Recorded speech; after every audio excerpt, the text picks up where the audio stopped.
Assalamualaikum warahmatullahi wabarakatuh. Kami dari kelompok 8 akan membahas tentang efek beragun asyad syariah.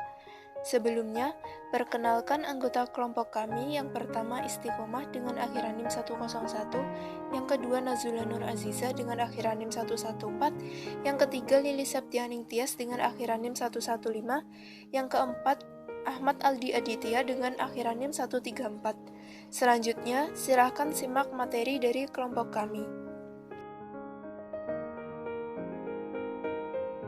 Perkenalkan, saya Lili Septianing Tias dengan akhir NIM 115. Di sini, saya akan menjelaskan tentang skema penerbitan sekuritisasi.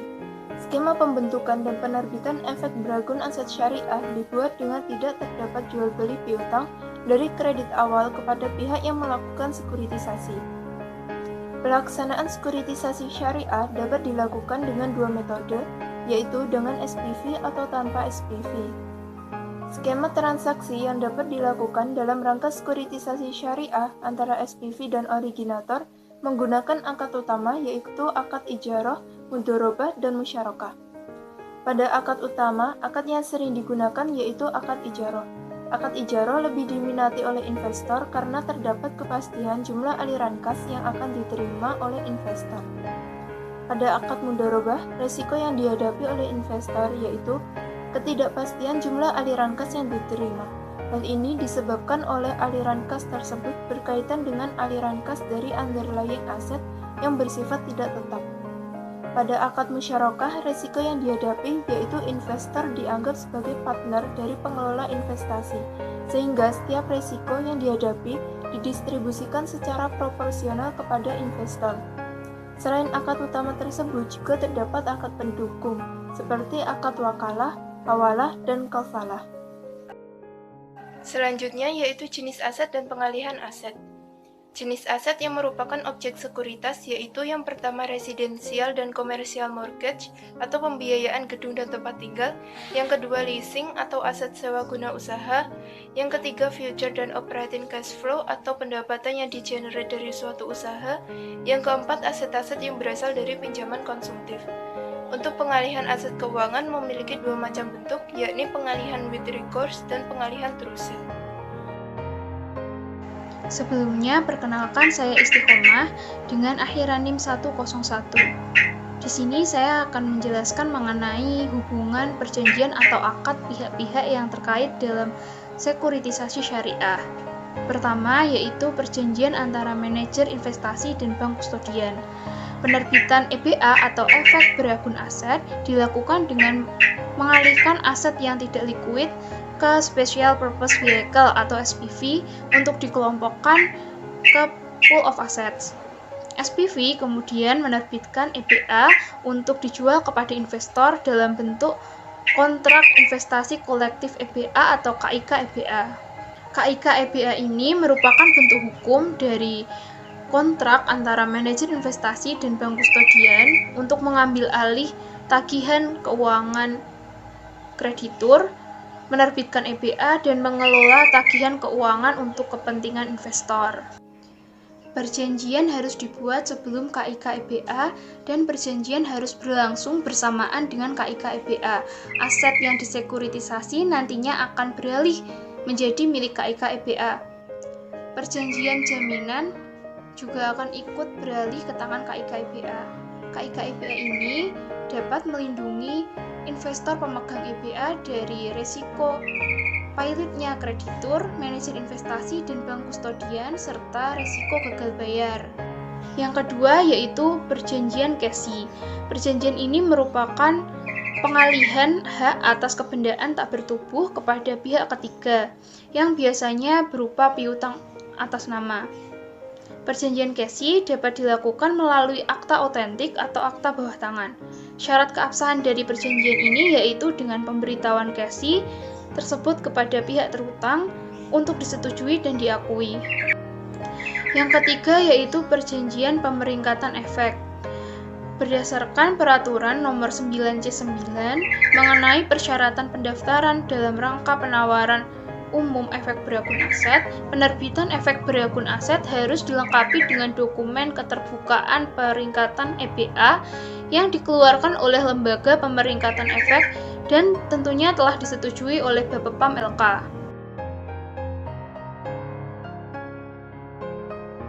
Perkenalkan, saya Nazula Nur Aziza dengan akhiran NIM 114. Di sini saya akan menjelaskan mengenai subbab 2, yaitu kemungkinan penerapan sekuritisasi syariah di Indonesia. Yang pertama yaitu jenis akad yang dapat digunakan.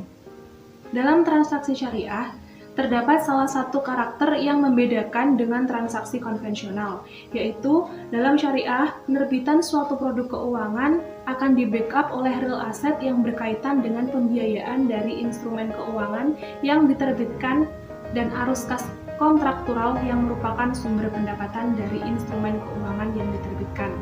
Hal ini bertujuan agar terdapat risk sharing antara investor dan penerbit instrumen keuangan tersebut.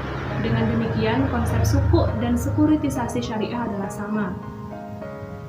Jenis akad yang dapat digunakan adalah seperti musyarakah, ijarah, mudharabah, dan istisna. Selain akad-akad utama tersebut, skema penerbitan IABS atau Islamic Asset Backed Security juga mencakup akad-akad pendukung seperti wakalah dan hawalah.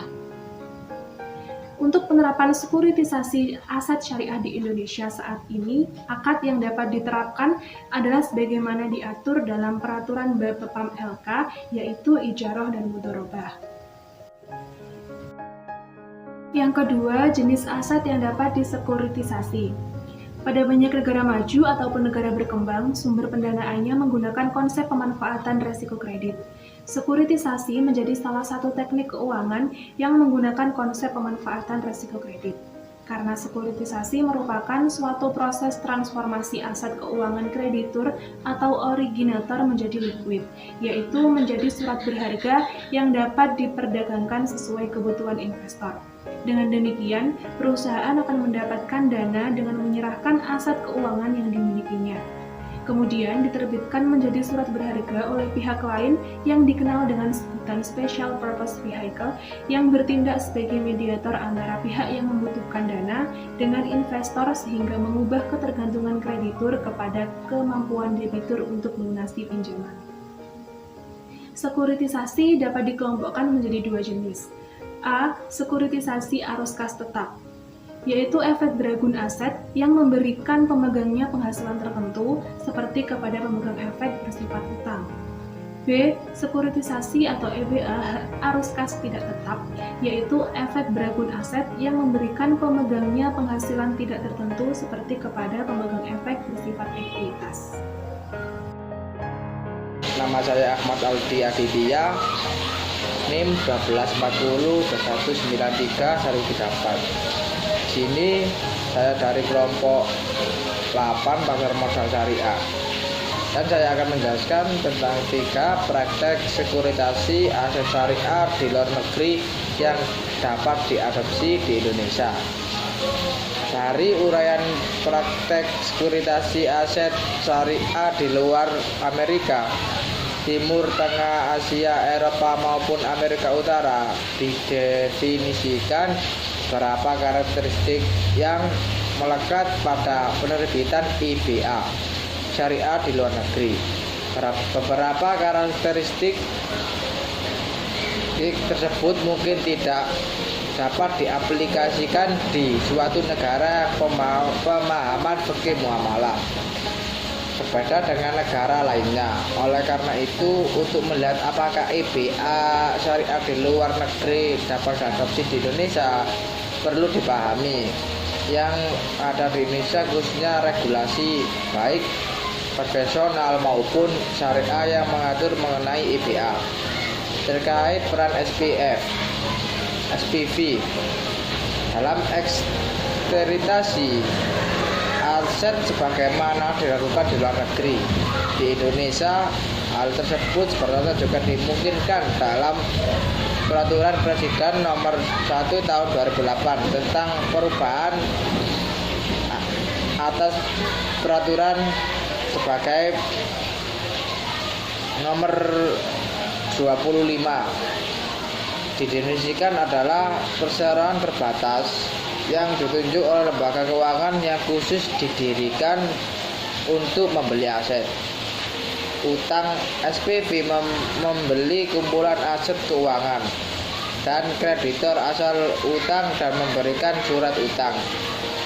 Surat berharga syariah negara SBSN, yaitu model perusahaan sebagai SPV tersebut dikenal dalam penerbitan surat berharga negara atau dikenal Ijaro Sell and Laws Back.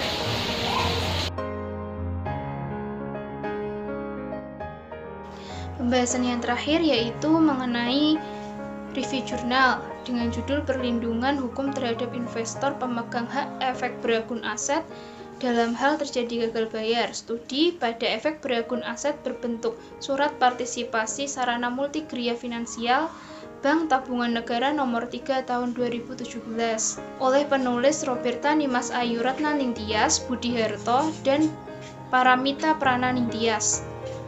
Dimuat dalam Diponegoro Law Journal volume 8 nomor 3 halaman 2318 sampai 2334. Adapun tujuan dari penelitian ini yaitu untuk mengetahui hubungan hukum antara Bank BTN dengan PT Sarana Multigria Finansial sebagai lembaga pembiayaan sekunder perumahan dalam kontrak investasi kolektif efek berakun aset, dan untuk mengetahui perlindungan hukum terhadap pemegang hak efek berakun aset apabila terjadi gagal bayar. Subjek penelitian yaitu efek berakun aset berbentuk surat partisipasi PT Sarana Multigria Finansial, PT Bank Tabungan Negara. Untuk metode yang digunakan dalam penelitian ini yaitu menggunakan pendekatan yuridis normatif dengan spesifikasi yang digunakan adalah deskriptif analitis dan metode analisa yang digunakan adalah kualitatif. Selanjutnya yaitu hasil dari penelitian ini. Dalam pelaksanaan pembiayaan sekunder perumahan terdapat beberapa perbuatan hukum yang melahirkan hubungan hukum, yaitu hubungan hukum antara Bank BTN dengan pengembang atau developer dan hubungan antara Bank BTN dengan SPV atau SMF sebagai mortgagor. Perikatan dalam mekanisme pembiayaan sekunder perumahan yaitu perikatan mekanisme kredit KPR dan perikatan mekanisme sekuritisasi aset. Setelah melalui mekanisme sekuritisasi, terdapat perikatan-perikatan yang meliputi perjanjian jual beli piutang secara jual putus, yang juga merupakan perjanjian pengalihan piutang, perjanjian pengalihan hak tanggungan, perjanjian perwali amanatan, dan perjanjian penjamin emisi. Perlindungan hukum terhadap investor pemegang hak efek berakun aset dilakukan sebelum terjadinya gagal bayar dan apabila telah terjadi gagal bayar. Perlindungan yang dilakukan sebelum terjadinya gagal bayar dapat diupayakan melalui persyaratan penerbitan efek berakun aset sekaligus pengawasan yang dilakukan oleh penyedia jasa. Sedangkan untuk perlindungan hukum terhadap investor pemegang hak efek berakun aset saat telah terjadi gagal bayar diberikan atas dasar terjadinya wan prestasi atau perbuatan melawan hukum. Sekiranya cukup sekian yang dapat kelompok kami sampaikan. Bila ada kurang lebihnya mohon maaf. Wassalamualaikum warahmatullahi wabarakatuh.